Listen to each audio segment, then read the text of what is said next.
Ice cream लो ice cream, ठंडी ठंडी ice cream, orange वाली, मैंगो वाली, चॉकलेट वाली, सभी तरह की आइसक्रीम आ गई है। आइसक्रीम ले लो आइसक्रीम। टोनी चिड़िया जंगल में अपने बेटे कुकू के साथ अकेली रह गई थी, क्योंकि कुछ दिन पहले ही उसके पति का देहांत हो गया था।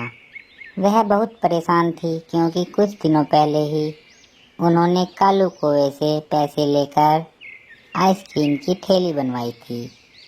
अब चिड़िया यह सोच रही थी कि गर्मियाँ भी बढ़ रही हैं और उधार का ब्याज भी, तो क्यों ना उसके पति द्वारा बनाए गए ठेले पर ही आइसक्रीम बेच ली जाए, जिससे कालू का कर्ज भी उतर जाएगा और घर का खर्च भी चल जाएगा।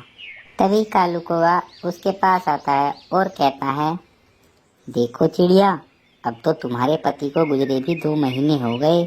उसने जो पैसा मुझसे कर्ज पर लिया था, मुझे वो पैसा जल्द से जल्द वापस चाहिए, नहीं तो मैं तुम्हारी ये आइसक्रीम की ठेली उठाकर ले जाऊंगा और किसी पक्षी को पूरी गर्मी से किराए पर दे दूंगा, और जो पैसा आएगा उससे अपना कर्ज वसूलूंगा। नहीं नहीं कालू भैया, आप हमें 1 महीने का समय और दे दें, क्योंकि गर्मियों में आइसक्रीम बेचने के लिए ही तो मेरे पति ने आपसे कर्ज लिया था। आज वो इस दुनिया में नहीं है तो क्या हुआ, मैं खुद ही आइसक्रीम बेचा करूंगी और जल्द से जल्द आपके पैसे भी लौटा दूंगी। चिड़िया की मजबूरी को समझकर कालू कौवा उसे 1 महीने का समय दे देता है और वहां से चला जाता है। कालू कौवे के वहां से जाने के बाद चिड़िया के पास लूसी कबूतरी आती है और कहती है, चिड़िया बहन, क्या बात है, बहुत परेशान दिख रही हो। मैं समझ सकती हूँ तुम्हारे पति के मरने का दुख, मगर अब तुम्हें हिम्मत से काम लेना होगा। लूसी बहन, यह सोचकर ही थोड़ा परेशानी में हूँ। गर्मियों में आइसक्रीम का काम करने के लिए कालू कौवे से पैसे कर्ज पर लिए थे। आज वो धमकी देकर गया है कि अगर उसके पैसे 1 महीने में ना लौटाए तो वो हमारी आइसक्रीम की थैली उठा कर ले जाएगा। अब सोच रही हूँ कि क्यों ना मैं ही इस गर्मियों के दिनों में आइसक्रीम बेच लूँ। हाँ चिड़िया बहन, तुम्हारा आइडिया बहुत अच्छा है और जिससे तुम अपने घर के खर्चे भी पूरा कर सकोगी। और फिर चिड़िया अगले दिन जंगल में आइसक्रीम बेचने निकल जाती है। तभी कुछ पक्षियों की नजर चिड़िया की ठेली पर पड़ती है। आइसक्रीम लो आइसक्रीम, ठंडी ठंडी आइसक्रीम, ऑरेंज वाली, मैंगो वाली, चॉकलेट वाली, सभी तरह की आइसक्रीम आ गई है। आइसक्रीम ले लो आइसक्रीम। तो वे उसके पास आते हैं और कहते हैं, आंटी, हमें ठंडी ठंडी आइसक्रीम खिला दो। चिड़िया उन सभी पक्षियों को अपनी ठेले की ठंडी ठंडी आइसक्रीम खिलाती है, जिसे खाकर वो लोग बहुत खुश थे। आइसक्रीम खाने के बाद सभी पक्षी वहां से चले जाते हैं। तभी उसके पास नीलू और उसकी पत्नी आइसक्रीम खाने के लिए आते हैं और कहते हैं, चलो अब एक एक ठंडी ठंडी आइसक्रीम हमें भी खिला दो। कैसी हो चिड़िया बहन, जब से तुम्हारे पति का देहांत हुआ है पूरा जंगल आइसक्रीम के बिना तरस रहा है। तुमने बहुत अच्छा किया कि अपना काम दोबारा शुरू कर दिया। देखना इस बार बहुत गर्मी है और तुम्हारी आइसक्रीम भी खूब बिकेगी।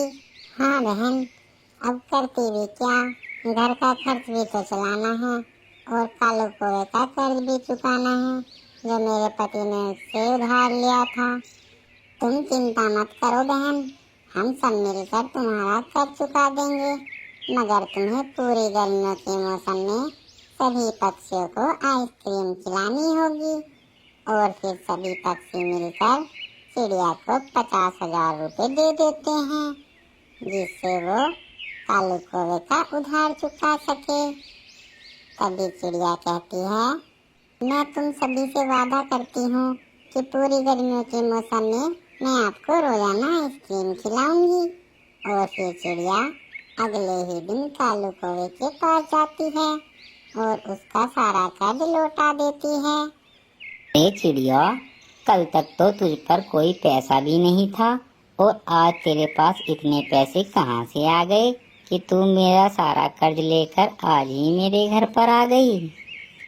भैया, जिस ठेली को आप किसी और को किराए पर देने की बात कर रहे थे, उस ठेली से काम करके ही मैंने ये पैसे कमाए हैं और अगले कई महीनों की तनख्वाह भी इकट्ठी ही कमा ली है।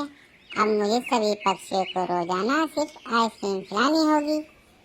सभी पक्षियों से मिली मदद से ही आज मेरी हिम्मत बढ़ पाई है और मैंने तुम्हारा कर्ज भी लौटा दिया। ठीक है चिड़िया बहन, अच्छी बात है, तुम्हारा काम चल गया। क्योंकि मैं तो सोच रहा था कि तुम्हारे पति के मरने के बाद शायद तुम मेरा पैसा नहीं लौटाओगी, लेकिन तुमने बहुत हिम्मत का काम किया और मेरा पैसा भी लौटा दिया। अब चिड़िया रोजाना आइसक्रीम का ठेला लेकर जंगल में चली जाती और सभी पक्षियों को खूब आइसक्रीम खिलाती। चिड़िया जंगल के सभी पक्षियों की मदद पाकर बहुत खुश थी और दोनों, उसका बेटा और वो, खुशी खुशी अपना जीवन व्यतीत करने लगे। इस कहानी से हमें यह शिक्षा मिलती है कि हमें बुरे वक्त में दूसरों की मदद करनी चाहिए। तो बच्चों, कैसी लगी आपको हमारी कहानी? अगर हमारी ऐसी नई नई कहानियाँ आपको अच्छी लगती हैं तो हमारी वीडियो को लाइक करें, चैनल को सब्सक्राइब करें और कमेंट सेक्शन में बताएं कि आपको हमारी वीडियो कैसी लगी। धन्यवाद।